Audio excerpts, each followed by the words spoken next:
सर्वेभ्यो नमो नमः। मित्राणि, न कोऽपि जनः अस्मिन् लोके अस्मभ्यं योग्यं स्थानं प्रददाति।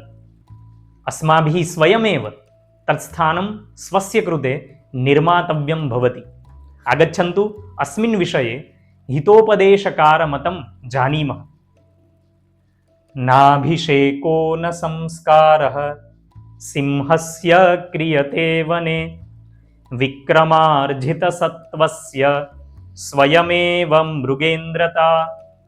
अर्थात वने सिंहस्य न अभिषेकः न वा संस्कारः भवति, परन्तु स्वस्य विक्रमेण अर्जितस्य सत्त्वस्य कारणात् सः स्वयम् एव मृगेन्द्रतां प्राप्नोति। अस्तु, नमो नमः।